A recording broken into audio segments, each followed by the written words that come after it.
monthly series, my co-host Gabriella Papp and I shine the spotlight on different service organizations so you can learn what they have to offer. We hope our set of quirky questions serves not only to inform, but to entertain as well. And what to expect for today, we'll start with a short overview of the expertise and services of our featured organization. And then we'll dive into questions around leadership, collaboration, problem solving, all followed by a quick wrap up at the end. So joining us today is Vaco. Vaco provides business consulting and strategic staffing across all industries in the functional areas of accounting and finance, technology, and operations. It takes its name from the Latin word for free yourself. So Vaco frees busy executives from the daunting task of finding reliable resources so they can focus on what they do best, which is running the business. And then on the flip side, Vaco frees talented and skilled professionals from the stress of finding their next great adventure in their career. So representing Vaco today, we have with us Brad Rowley, who is the managing partner for Vaco Pittsburgh here in the US. Brad has over 12 years in the staffing and consulting space, helping clients customize solutions to best fit their needs. Brad originally started the Vaco Cincinnati office with 2 other partners, and to date, it was the fastest Vaco launch in company history out of over 40 markets. So Brad came to Pittsburgh, which is how he and I met. So I'm a Pittsburgh native. Came to Pittsburgh in mid-2019 to launch the Pittsburgh practice today. And today, Vaco Pittsburgh supports over 25 clients in the Western Pennsylvania region, including 5 Fortune 500 companies. So welcome, Brad. It's so wonderful to have you today. Julie, thanks for asking me to be a part of this. Happy to be here. Yeah. So I just have to give you kudos. You know, the Cincinnati office being the fastest to launch, that's a rather big accomplishment. Yeah, we're super excited about it. And what's really exciting is, you know, we were able to actually deliver on something we were promising for, it took about 5 years to deliver on a promise, which was we were going to build practices for clients around specific areas like digital transformation and quality assurance and mergers and acquisitions, and today we're delivering on that for clients. It was a mentality before it was a reality. That's awesome. So I'm sure there were many things. I have a quick question about that because I'm curious, and it's a big kudos to you. I'm sure there were many things that contributed to that success, but is there one thing that kind of stood out to you that really enabled it to happen? Yeah, we hired some phenomenal people. We like to say it was a lot of hard work and a little bit of luck, with some agreements and things, with just a lot of things fell into place where we knew we had just a great team. And I was fortunate enough to be around people that frankly knew more in some areas than I did. And we were able to all kind of collaborate and come up with some really cool solutions for clients. So awesome. All right, well, let's dive in to learn a little bit more about Vaco. I know we have some information here that Brad would like to share with all of you about their services and about the organization.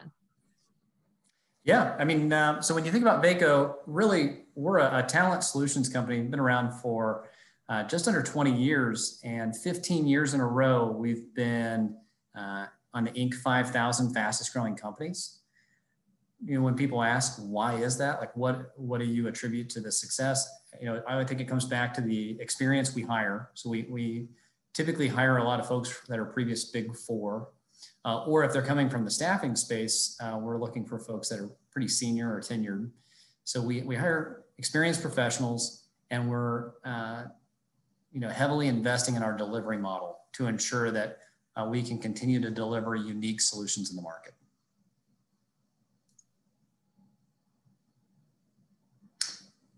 This slide just gives you a little bit of an overview of some of the things that we've managed to accomplish since we kicked off. And I think you can kind of see sort of current clients. We've got just over 3,500 clients today operating as a global entity.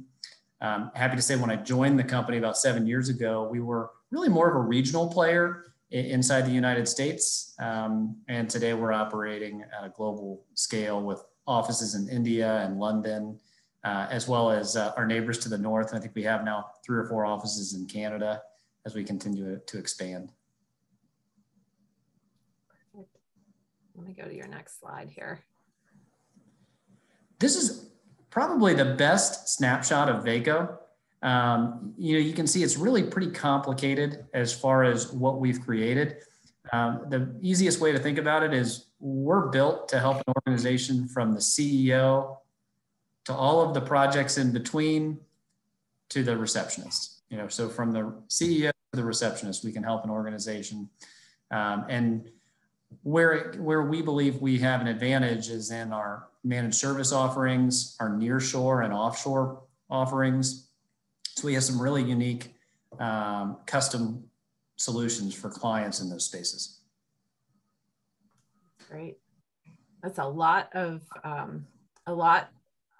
things that you can help with and that you can offer. It looks like a lot of diversity, I think is the word I'm trying to look for in terms of what Vaco can help folks with. Yeah, the biggest challenge is you don't want to be everything to everybody. I think that's the one concern that, when they see, hey, you can do a lot of things. How we've done that, right, is not necessarily to always do it just ourselves. A lot of times we're acquiring the best in class. So some of this is through acquisition, and then some of it's been on our own accord. So it's a mix of both. Sometimes, hey, if you can't beat them, you buy them, right? So. Right. Sometimes we've bought the best thing in that industry or that specific area. So. Yeah, I'd say that's getting more and more common. So I can totally relate. All right, well, why don't we dive into our questions? Thank you for that overview. So I mentioned we have a quirky set of questions, so we're going to get to those now. And the first one I want to ask, so, as our industry evolves, so do the challenges that we face. So I wanted to ask you, which superhero or role model would you call on to face the biggest challenge for PMOs today, and why? Julie, the one that comes to mind is Ant-Man. Awesome. I say that because, when you think about PMOs specifically, one of the big challenges that they have is flexing to the needs of the business. And that's Ant-Man's strength, right? His ability to flex or, up or down based on whatever is going on in that situation. And I think that's one of the biggest challenges organizations face right now is how do we accommodate the business so that we have governance, but we don't come across as bureaucratic. Mm-hmm. And that seems to be a fine line. Yeah. So for those of you who might not be familiar, Ant-Man is part of the Marvel Cinematic Universe, and he has all of these special tools that helps him. He presses a button and he can be as tiny as an ant or as big as an airplane. So I think that's really, really awesome, that we have to be flexible and we have to pull different tools out of our tool belt and use different methods to flex to the situation we have. So I think that's a really awesome analogy. And I'm a big fan of MCU. So I get the relationship. So that's great. That's great. All right, we'll move on to the next question. So when we're looking for somebody to partner with, we frequently want to understand, the approaches they take to problem solving. So can you tell us a little bit more? I'm interested to know, what's your problem solving tagline? Yeah, love this. It comes up a lot, right? For us, it's with you all the way. Okay. Right? It's less about the fact that, everybody will get engaged on the front end. It's really when things get difficult, right? We're here with you. Whatever challenge an organization is facing today, it becomes our challenge. How do we resolve it together? And until it's resolved, we're not going anywhere, right? So if they're having that challenge, we're here to fix it until they're satisfied with whatever solution we've come up with. And if it requires coming back and being creative or coming up with another solution, we're going to do that until they get to the resolve that they were looking for when we first got engaged. Awesome. So I'll put you on the spot a little bit here. Does a situation in particular stick out to you that you've experienced where, you had a client, you were helping them with something and you ran into an obstacle and had to kind of really employ that mantra of sticking with it? Yeah, I can think of one that comes to mind. Actually, we were doing a managed service for a large grocery retailer, and they were trying to move stuff from legacy to current. And along the way, we realized that actually the platform that they wanted to go to that they were considering current was actually becoming a bit dated too. Oh. And so we kind of stopped midstream, and then we were working on this, we were building this product, and we could have kept doing it, but we didn't think it was the right solution for the client. So we decided to have a meeting with their release train engineer and some of their product leaders, and ultimately came up with another solution that we basically had to start a little bit from scratch. Obviously, we had the playbook from the legacy stuff, but right. When we decided, it was in their best interest, we had to move some resources around. It was a bit painful for us, but we thought it was the right solution for the client, and they agreed. And so that was probably the first one that comes to mind, was awesome. Stopping midstream on an initiative that by all accounts they were considering successful, but we thought we had a better solution. Yeah, that's really great. It's really nice to hear, what's best for the company, long-term vision. Those are all things that I find to be very valuable and would want to hear from a trusted partner, right? That, not just what I think I want to hear, but what I need to hear as a customer. So that's really, really good example. So I appreciate that. Okay, let's move on to the next question. So we've seen, let me tee this up a little bit. We've seen a shift from kind of process-driven methods and the project manager seen as a team member, we've seen a shift to value-driven frameworks and the project manager as leader. So leadership is becoming more associated to project managers and project management. So let's say that you're making a movie on what it takes to lead. Describe the plot of that movie. Yeah, the movie that comes to mind is The Blind Side. So for those who don't know The Blind Side, it's a football movie, but it's really a movie about somebody seeing the potential in somebody else and building them into what becomes an amazing human as far as their accomplishments. And so a little bit about the plot. Sandra Bullock's character is a mother in the Mississippi area, and she sees this underprivileged kid who seems to have kind of, he's underprivileged. He's seems a little bit like he has low self-esteem, a little bit aimless, and he's coming from a really rough area. And she sees the potential in him and decides to kind of take this kid under her wing. And throughout the course of the movie, you see this kid grow and develop into somebody who's a confident person, somebody who feels loved, and ultimately becomes not only a good high school athlete, a good college athlete, but ultimately, I think he was an all-pro offensive lineman. So just a really cool story about seeing the potential in another human. That's awesome. As you were talking about that, I love that movie. By the way, I think it's really awesome. I saw it a long time ago. But as you were talking about that, I was like, gee, that really sounds a lot like servant leadership.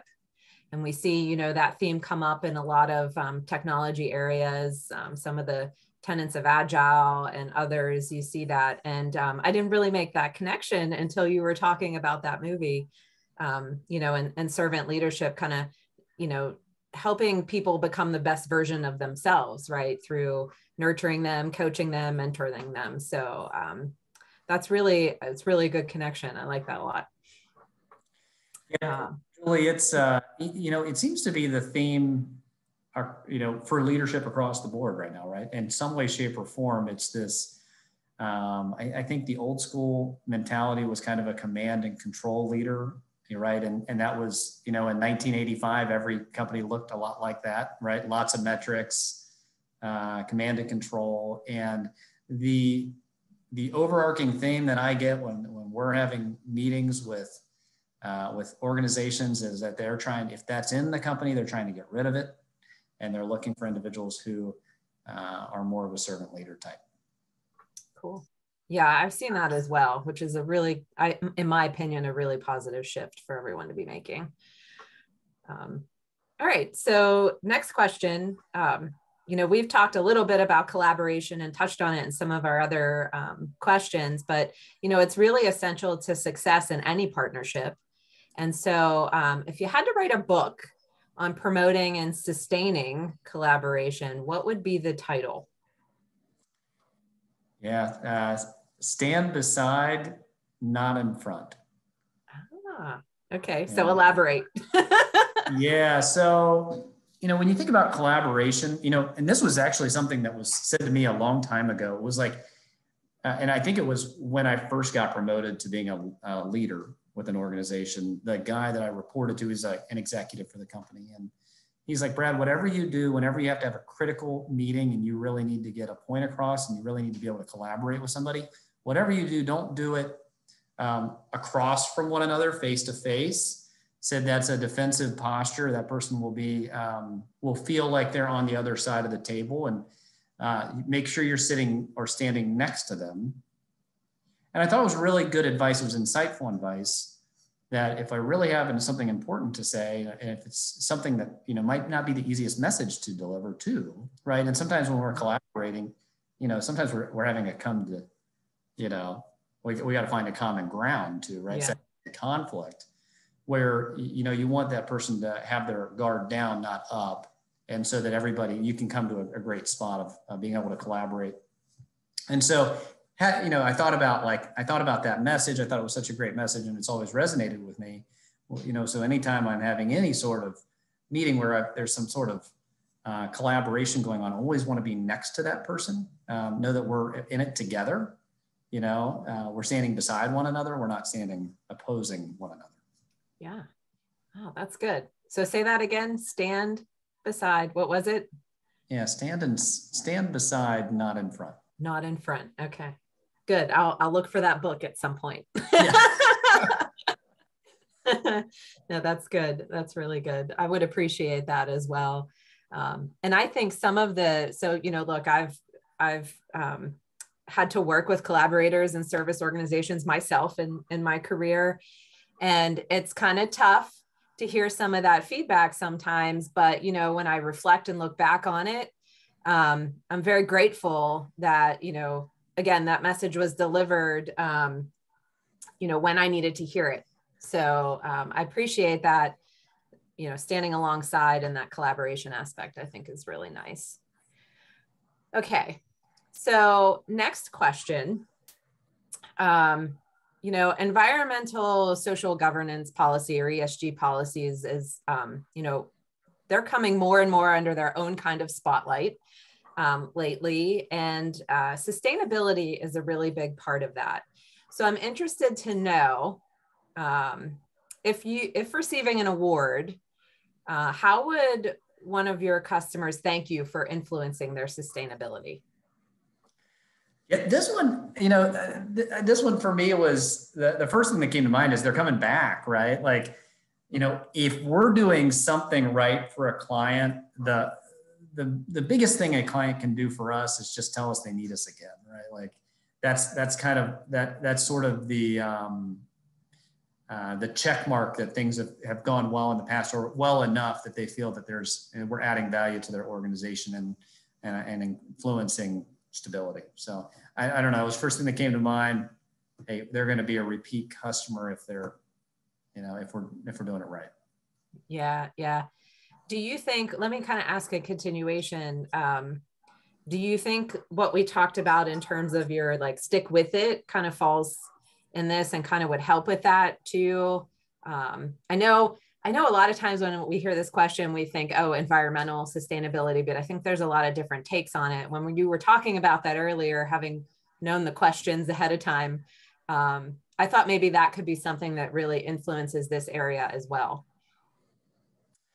Yeah, yeah, I would agree. I mean, you know, when you think about, well, frankly, part of that came out of what we were seeing from our industry and some of the feedback we got from more of like industry experts, you know, okay. SIA and some other places that we rely on for information. Just in total, like what do clients think about our industry, the consulting and the staffing world? Like, what's the feedback about it? And one of the number one things is they felt like at times, you know, some companies would get involved, and if it didn't go well, they would just disappear, right? Yeah, okay. So for us, we kind of took that as a mantra to let's make sure that never happens. Let's make sure that, you know, no company ever feels like that happens to them when they get engaged with us, that we're there, we're going to be there through thick and thin. Yep. And I do think it goes back to your point, there is a direct tie here, right? Yeah. As, okay.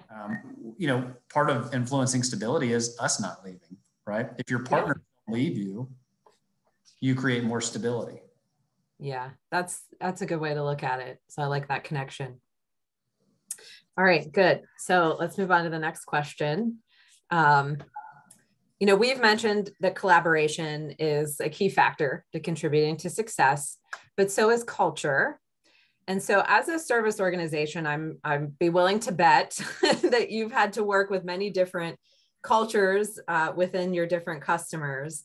So let's say that you're hosting an event to celebrate culture integration with a partner organization. So, you know, we have to somehow figure out how to do that when we start to collaborate. So what would be the theme of that? Yeah. So I went with better together. Okay. Right? Better together. Catchy, short, good. Yeah, I like it. Short, sweet. Yep. That's actually the theme of the whole call, right? It's short and sweet. But yes, I mean, when you think about cultural integration with partners, I thought, well, not every partner is the same, right? Not every time is their culture going to align with our culture, right? But that doesn't mean it's not necessarily a match. It's really coming to common grounds. Like, how do you find the common ground and then help influence and really understand what their culture is. So for us, a big thing is really just understanding our clients' culture so that when we're providing services, whatever they get from us, as long, you know, lines up with the culture that they're trying to build or they've already built and continue to grow. So it's really about understanding their culture and helping them achieve their goals within that we focus on primarily. But yeah, so it was an interesting question for me because a lot of times we're not necessarily ingrained in their culture as from our perspective, but understanding their culture is super important to being successful. Yeah, I think specifically if you're dealing anything that has high change, right? Big change in change management, I would think that you're only going to increase your chances of success and a successful partnership if you bring culture into the mix. It's essential, I think. So.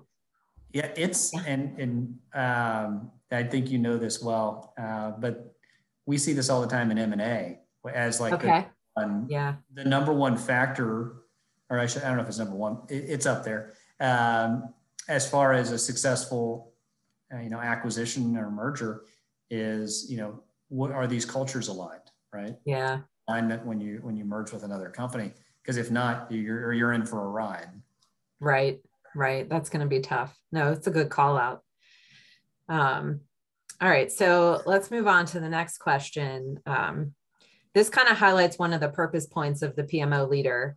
So, that's building community. So we call ourselves a community of communities, right? And so community is really important. But that doesn't happen overnight. It doesn't happen in isolation.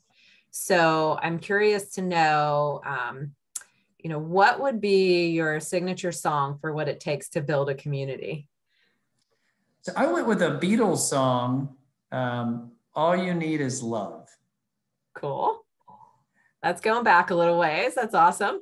going a little bit, yeah, a little deep in the record repertoire. But when you think about community, what community means to me is, openness. It's there is a seeking to understand and care about people, and with that you build community, right? So if people are coming from a place of, I guess I go back to love like that, and not love in the traditional sense, but love more in the like just caring for your neighbors and your friends and strangers, and through that you can build community. Yeah, like respect, the professional respect that comes. It's kind of like love in a business sense. That's kind of how I tell when I talk with people and mentor them.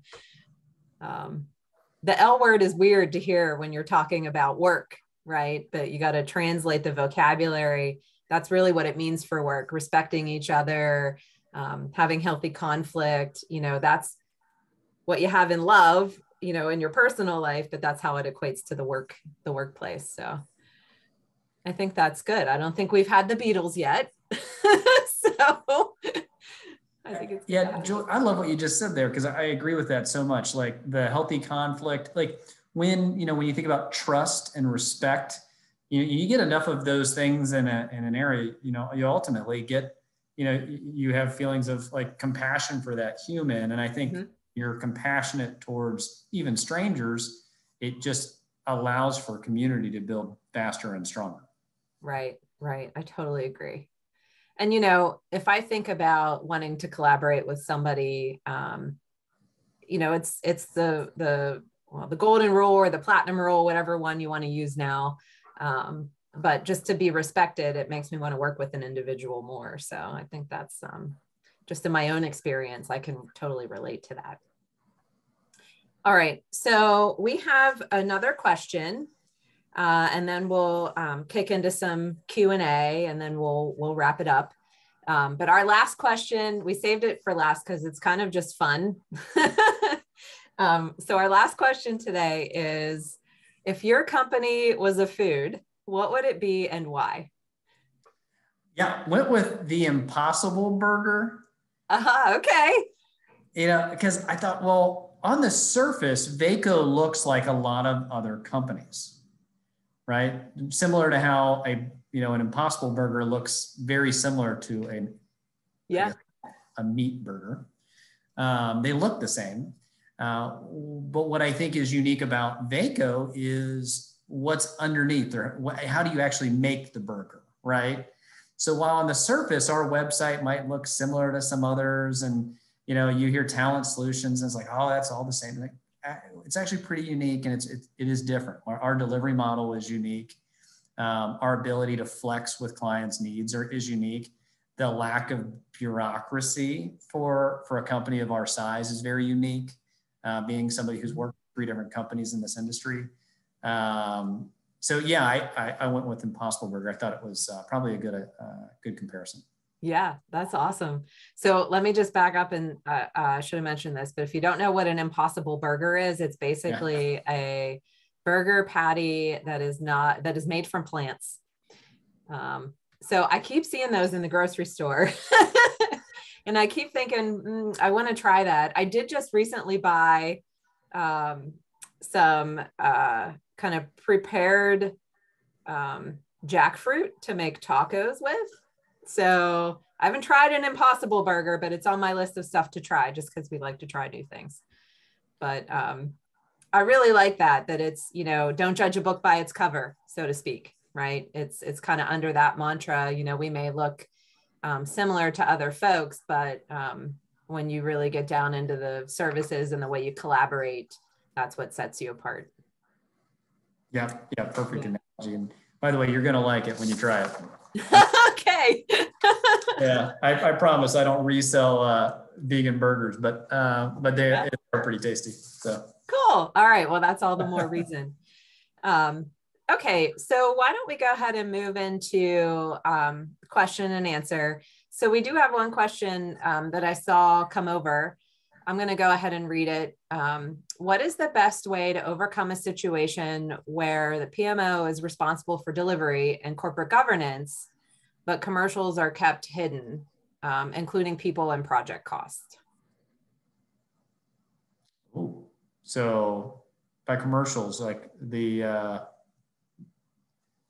referring to, I maybe want to ask that individual another question there.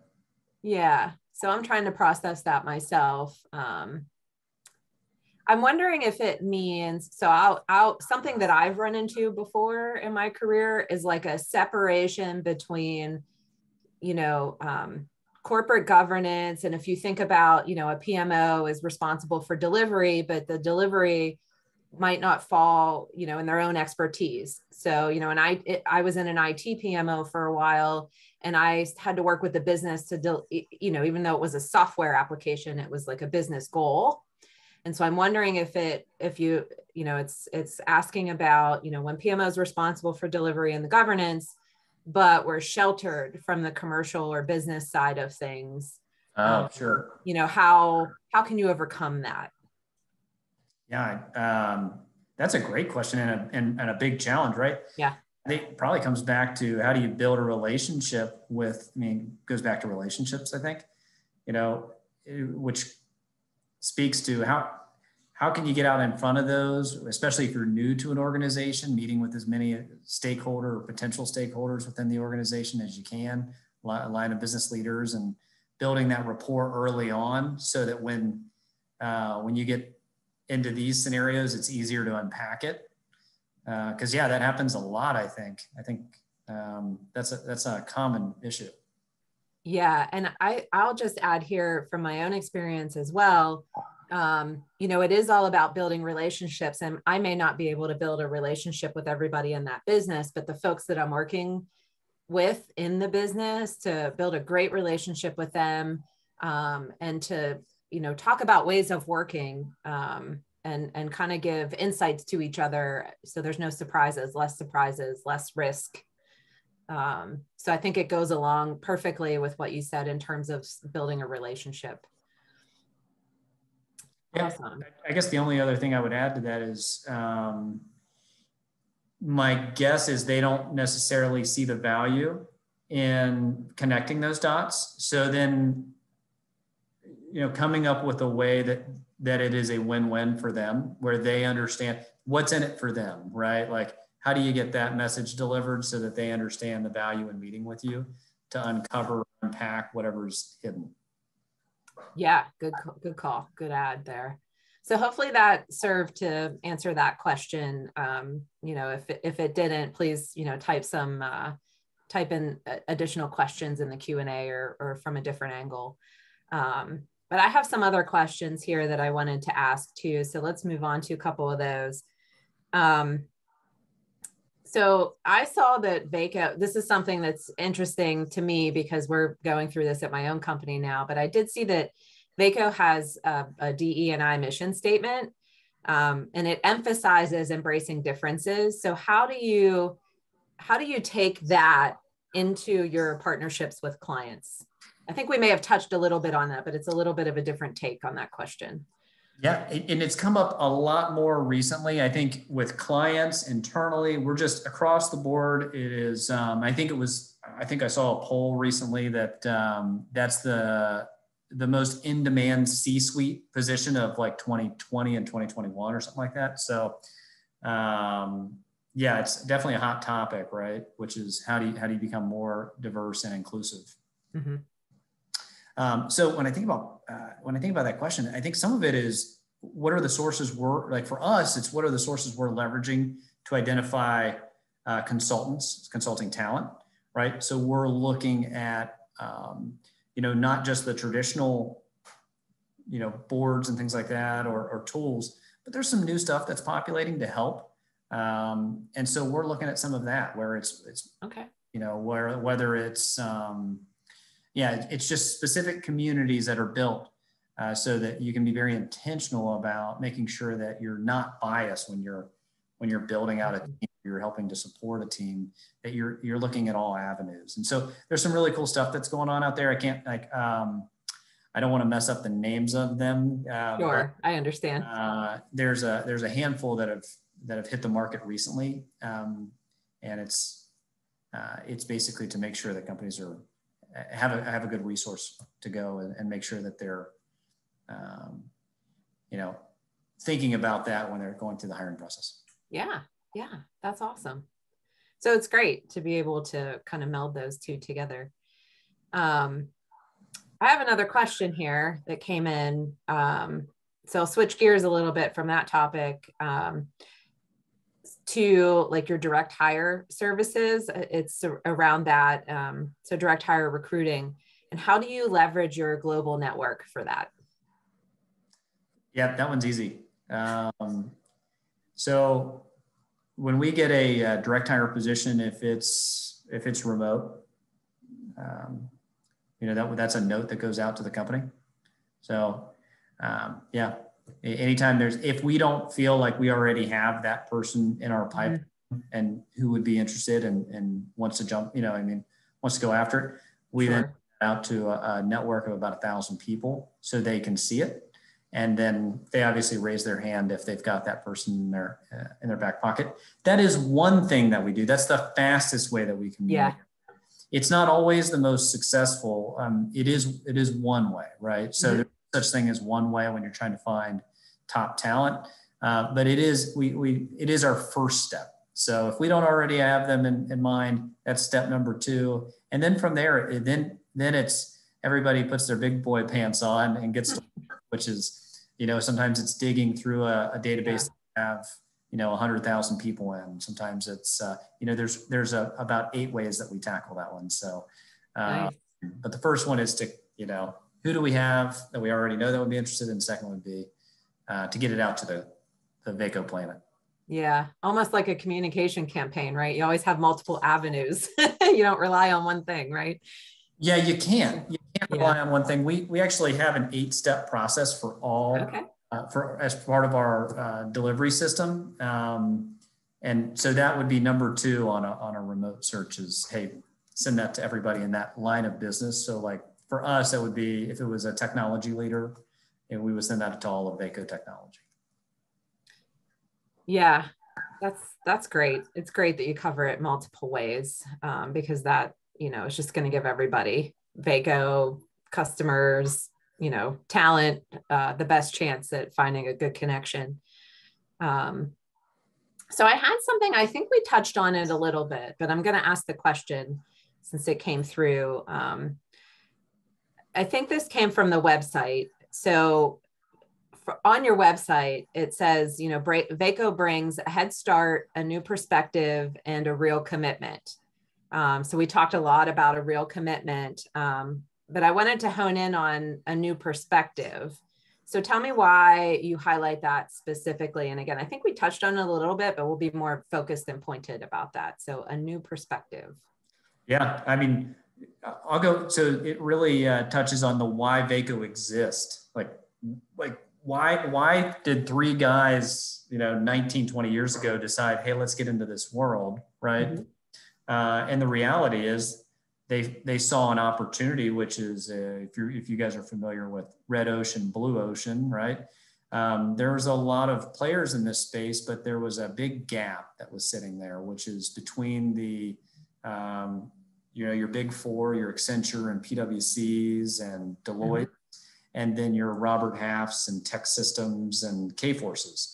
There's a space between there that was sort of an untapped area 19 years ago. Today, a lot of companies are trying to jump in now. We just got ahead of it. I think if somebody said, what was Vaco's advantage in all of this? We were ahead of the curve. We started making these investments 15 years ago, and companies are now doing it today.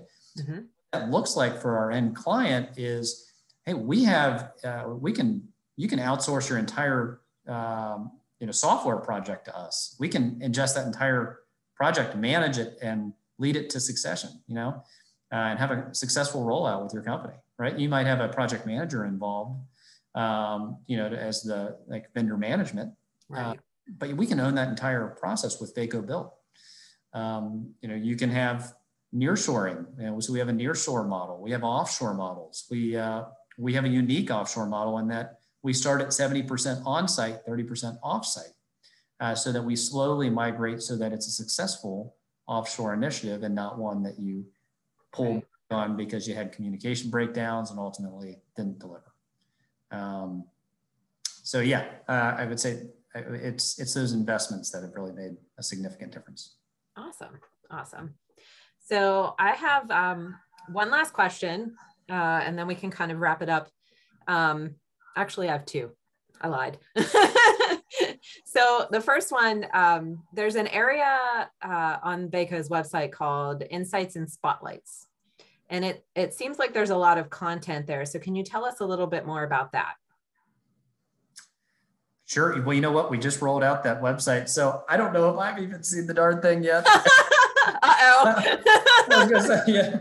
Yeah. Well, it's some good PR for it, right? Because people have seen it. Yeah, I was gonna say, I mean, shoot, we that was a new campaign as of like 60 days ago. So yeah, you caught hold of something that I haven't even looked at yet. So yeah, it looked like there was a lot of good, just podcast. It looks like a collection of a lot of information output. So I wanted to ask about it because I saw some very interesting topics on there. So for those of you listening in, you can check it out and see if, it's basically knowledge share. So that would probably be a good thing. so all right. Julia, So now I'll add to that real quick. So yeah, go ahead. That does line up with our approach, which is to provide first. We always look to give first before we ever ask for anything, right? So we're big on providing content. We're big on providing advice because we want companies to be successful. We want to help them navigate things like digital transformation. Like we don't want to see a company take some massive misstep and misspend $20 million. So we try to provide as much content as we can and try to give as much updates on what we're seeing in the market. And so that's probably tied to that, if I had to guess. All right, that's good guiding principle to have. I like it.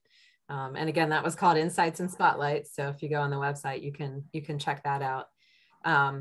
So my last question, I think we touched on this. It's another one I think we touched on a little bit, but I'm going to ask it anyway, just to kind of cover all bases. So I had jotted down, one thing I was interested to know, because I will say Vaco is a little bit different than some of the other service organizations that we've highlighted. But, I wrote down this question: was there a common misconception or maybe an attribute of Vaco that's missed when you first are starting to form a relationship with folks? So we talked a little bit about this under our Impossible Burger analogy. Yeah. But is there anything else that you would want people to know that will, there's, people don't often think of us in this way, or there's a misconception that you'd want to address similar to that? Yeah, that's probably, that's such a great question because it happens all the time. Okay. And the reason it happens is, and it's happened every time, no matter where I'm at in this business, this happens because, and I think it's just human nature, right? It's whatever you've done most recently for an organization, that's sort of what they think about you as, and which can be a really limiting thing at times. And so I just had a call last week that was like this VP of a company. They use us for consulting services and for all of their supply chain technology. We basically own a lot of that initiative for them. And then he goes, well, we got all this full-time work, but you guys don't do that. And I was like, oh, well, we absolutely can. He goes, oh, really? I'm like, yeah, absolutely. We can help you with that. And so it was just that constant reminder that right. Time you think you've, you talked about the business, or, inevitably there's going to be an area that somebody just doesn't know that you can do. And a lot of times it's just because they know you for whatever you're actively doing, or you've helped them in the past. And so right. Kind of go, well, all right, you do this. And it's like, we do a lot. But we never want to overwhelm people too, because sometimes our message can be a little overwhelming. So. Yeah. No, I can understand that. All right. Very good. So I'm going to go ahead and kind of start wrapping us up here. So I want to really thank you for your time today, Brad, and all your great information and great insights about Vaco. I wanted to, so there's contact information on the screen here for everybody. But I just wanted to hear from you to make sure that I get this right as a hostess. If people are interested in learning more about Vaco, what's the best way to go about doing that? Yeah, probably the easiest way is just to email me. It's braleigh@vaco.com, just first initial, last name at Vaco. Happy to provide any and all information if they're looking for either they're for themselves, because they're maybe in the market thinking about whether it's project management, PMO leadership, program management. By the way, we have, for anybody who's watching and interested, we actively have 4 or 5 searches right now for program managers and project managers, as well as if anybody's in the agile coaching space, so looking there too. So just realized your email wasn't on here, so I'm trying to add it really quick. Tell me if I have that right. Yeah, that's perfect. Okay, perfect. So at least it's on there now. I was successful at multitasking today. That was way better than I would have done. So good job. All right, good. Okay, so like I said, that wraps it up. Again, just a big thank you, Brad, for being with us. And so I'm going to say that concludes our spotlight on Vaco today. But be sure to join us for our next episode. That will be December 16th, when my co-host Gabriella will be highlighting PM Officers Consulting. So information will be coming out soon on social media and the PMO Leader website about that as well. So I'd like to tell all of you either joining us today or watching this on demand to take care, stay safe, and have a great day. Thanks, everyone. Thanks, Julie.